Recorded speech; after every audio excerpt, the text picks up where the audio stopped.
Avec la lettre W, je voulais vous parler du Guarana. Mais honnêtement, je m'en sers pas vraiment. Je préfère avoir des bons résultats pour pouvoir vous en parler intelligemment.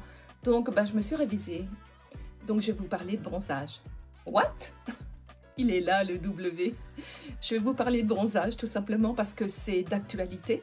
Tout le mois de juillet, il y a déjà eu du beau temps, en tout cas chez moi. Et j'ai vu beaucoup de coups de soleil. Et je me suis dit à ce moment-là, j'aurais dû faire ma vidéo sur le bronzage. Et donc, j'ai décidé de le faire maintenant. Alors, vous me connaissez, on va parler déjà du capital de notre peau. Pourquoi, comment on bronze. Et puis après, je vous donnerai mes trucs et astuces. On y va? Allez, c'est parti.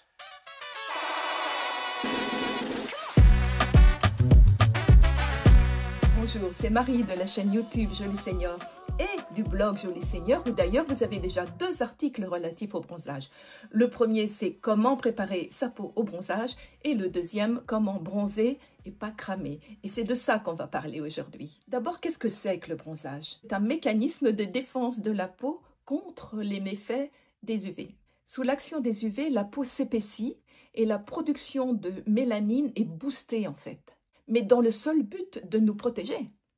En fait, on peut apparenter le bronzage comme une cicatrice qui est vraiment le témoin d'une agression de la peau. La mélanine, vous savez ce que c'est un pigment brun qui est dans les profondeurs de la peau et qui a un rôle protecteur contre la radiation du soleil. Mais nous ne sommes pas tous égaux. Il y a certaines personnes qui produisent plus de mélanine que d'autres. D'où les différentes réactions de la peau. Les coups de soleil, les taches pigmentaires. Je suppose que vous avez déjà tous entendu parler du capital soleil. En fait, c'est le temps maximal d'exposition par individu. Et bien là encore, nous ne sommes pas tous égaux.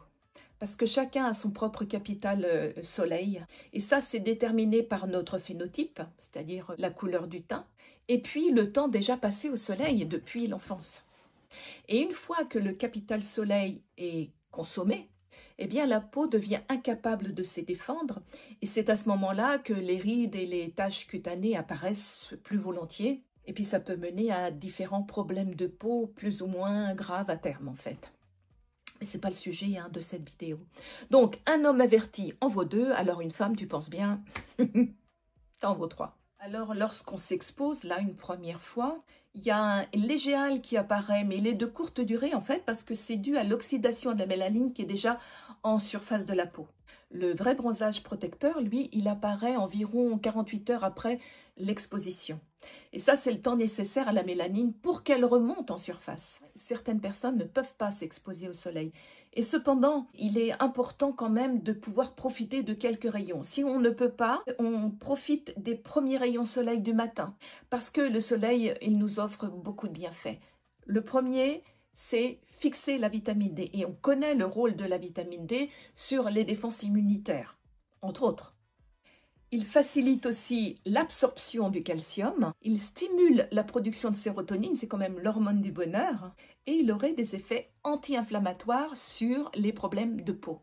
Peut-on bronzer à l'ombre? Eh oui, c'est une question que l'on m'a posée, c'est un petit peu pour ça que je fais cette vidéo d'ailleurs. Que l'on est sous un parasol, le parasol ne filtre pas l'intégralité des UV. Donc on peut bronzer, bien sûr on ne risque pas un coup de soleil, mais on peut bronzer.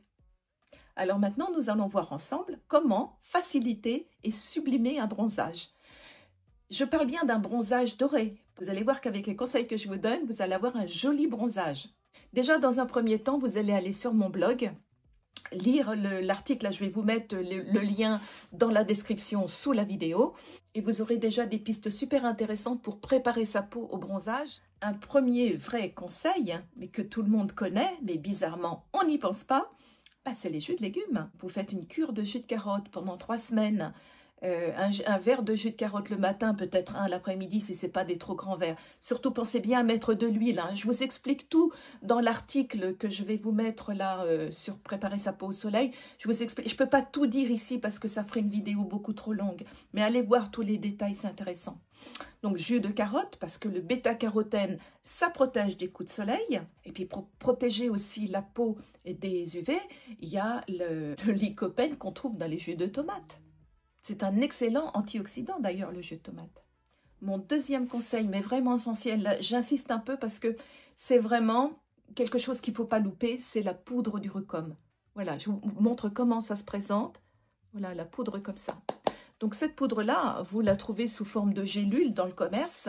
Et puis ben, vous regardez la posologie sur les boîtes, c'est marqué. Ou alors vous les trouvez en comprimé aussi. Moi, je la prends en poudre. C'est moins pratique, mais c'est plus économique. En fait, j'en mets une demi-cuillère à café dans un jus de fruits chaque jour, pendant 3 semaines. Ou alors, vous pouvez l'utiliser comme épice hein, sur un plat. Et sinon, bah, vous achetez des gélules zéro vides et puis vous les remplissez de poudre du Rucom. Et là, vous prenez 2 gélules le matin avec un grand verre d'eau ou un jus de fruits. Puis vous faites une cure de 15 jours à peu près. Et ça, ces cures-là, vous pouvez les faire tout au long de l'année. Je vous explique tout ça aussi dans l'article « Préparer sa peau au soleil ». Parce que c'est préparer sa peau au soleil, mais c'est aussi avoir une peau lumineuse tout au long de l'année. Ce que je vous explique dans cet article, allez le voir. Profitez-en aussi pour vous abonner. L'Urucom, il permet de préparer la peau au soleil, mais aussi il permet de fixer le hâle. Il soutient l'élasticité de la peau. Et surtout, il ralentit le vieillissement cutané qui est dû aux expositions répétées au soleil, en fait. Alors, bien sûr, il y a les soins solaires qu'on achète en pharmacie. Où ils sentent bon, ils sont onctueux. Des fois, il y a un petit parfum de monoeil, c'est les vacances. Alors, ok, mais il faudrait voir ce qu'il y a dedans. Il faudrait, lorsque l'on va acheter un soin solaire, avoir la liste des ingrédients qui ne sont pas recommandés. Et puis, avoir le temps aussi. Faites attention à ce que vous mettez sur votre peau. Faites attention à ce que avec quoi vous abreuvez votre peau et votre corps. Vous voyez ce que je veux dire en fait? Donc par respect pour notre peau, achetons des produits bio, sans nanoparticules, pas de produits cracra ni sur notre peau, ni dans la mer, même les poissons ils n'en veulent pas. Les coraux non plus d'ailleurs. En cherchant bien, vous allez trouver des soins solaires dénués de produits toxiques. Une marque qui me plaisait bien, c'était IBO de mémoire. Je vais vous donner maintenant mes petites astuces personnelles. Donc moi, je n'utilise que de l'huile végétale. Ah, vous allez me dire, mais elle va frire. Non, ça fait des années que je fais ça et je ne fris pas. Et j'utilise d'autres choses, mais je vous explique tout ça dans la suite de la vidéo. Et surtout, je prépare ma peau comme indiqué dans l'article de mon blog. Mais en tout cas, je n'utilise que des produits naturels, dénués de produits toxiques, dénués de perturbateurs endocriniens, parce que je le vaux bien. Alors, l'huile végétale que j'utilise, moi, c'est l'huile végétale de noyau d'abricot. C'est ma petite chouchoute. Ce n'est pas une huile réputée bronzante, mais c'est celle qui me convient à moi. J'utilise en plus un actif qui s'appelle Oligobronze et que j'achète chez Aromazone. Alors, peut-être qu'il existe ailleurs, je n'en sais rien. Moi, je l'ai trouvé là la première fois. Ça marche super bien. Je ne me pose pas de questions, je continue comme ça. Donc, comment je fais ? Je mets une goutte d'oligobronze dans le creux de ma main et je rajoute une quinzaine de gouttes d'huile végétale de noyau d'abricot. J'émulsionne et puis je me passe ça sur le corps. Et moi qui ne bronzais jamais sur les jambes, eh bien avec cette formule, huile végétale de noyau d'abricot et oligobronze, maintenant je bronze progressivement et j'ai vraiment un joli hâle doré. Je suis super contente parce qu'avant elle ne bronzait pas, ça me faisait des taches. Bien sûr, si vous n'avez jamais utilisé d'huile végétale pour bronzer, commencez par les jambes, allez-y progressivement. Mettez-vous un petit peu au soleil, à l'ombre, au soleil, à l'ombre, et voyez ce que ça donne. La première année, vous faites comme ça. En tout cas, vous saurez avec ce premier contact si c'est pour vous ou pas. Bien sûr, ça ne concerne pas du tout les enfants et encore moins les bébés. Là, je m'adresse aux adultes uniquement. Voilà une liste d'huiles végétales autres que l'huile d'abricot qui présente un indice de protection assez léger, mais malgré tout un indice de protection. La première, c'est l'huile végétale de framboise. C'est une huile végétale qui sent très bon, qui est un toucher sec, réparatrice et nourrissante. Ensuite, vous avez l'huile végétale de tomate. J'aime beaucoup moins l'odeur déjà. Elle est assez pénétrante, elle est réparatrice, elle donne un effet bonne mine et surtout elle affine et elle tonifie le grain de la peau. Du fait de sa couleur orangée, si vous mettez un vêtement blanc, attention aux taches. D'où l'importance de bien faire pénétrer une huile végétale. Vous avez aussi le beurre de Tucuma, T-U-C-U-M-A, qui lui protège de la déshydratation. Ça fait comme un film qui empêche la déshydratation. Vous savez que l'hydratation vient de l'intérieur, je l'ai expliqué dans la précédente vidéo, et non pas de l'extérieur. Et donc ce beurre, on l'utilise en le mélangeant avec 50% d'huile végétale. Par exemple, l'huile d'abricot. Il y a l'huile d'abricot qui retarde le vieillissement, qui illumine la peau, qui donne une peau satinée, qui fait un bronzage doré. Vraiment, ça sublime le hâle et ça rend vraiment la peau lumineuse. J'adore cette huile en fait. Vous le savez depuis le temps que je le dis d'ailleurs. Je me répète. Ensuite, vous avez l'huile végétale de carotte. Alors là, c'est un effet bonne mine garanti parce qu'elle facilite le bronzage, elle est assouplissante et elle retarde les effets du vieillissement dû au soleil. Mais par contre, il est préférable de la mélanger à 50% avec une autre huile végétale. Par exemple, framboise, si vous voulez, ou haricot. Et là aussi, comme la tomate, attention, c'est une huile qui risque de tacher les vêtements. Si vous mettez un chemisier blanc, vous avez mis de l'huile, là, vous mettez un chemisier blanc, c'est sûr, vous aurez une trace. D'où encore l'importance de bien faire pénétrer. Bon, c'est pas ma préférée, la carotte, d'autant que je vous la conseille pas avant d'aller au soleil. Vraiment pas. C'est plutôt après. Après une exposition, parce qu'elle permet de fixer le hâle. Quant à l'oligobronze, là, dont je vous ai parlé, alors ça, pour moi, c'est une petite pépite parce qu'il stimule la synthèse de mélanine. Et ça, même sans exposition aux UV. Ça enclenche et ça accélère le bronzage lorsque l'on va au soleil. Alors, oligobronze, ça s'utilise normalement avant ou après soleil. C'est ce qui est noté sur les indications du site. Et ce n'est pas soluble dans l'huile. Alors, vous allez me dire, mais pourquoi elle nous en parle? C'est simplement le préparer d'avance. C'est un petit peu comme l'eau dans l'huile, vous voyez. On va faire deux phases différentes. Moi, je le fais au dernier moment dans le creux de ma main. Donc, ce qui fait que le fait d'émulsionner, c'est bon, ça s'émulsionne. Et je l'applique immédiatement. Et là, c'est impeccable.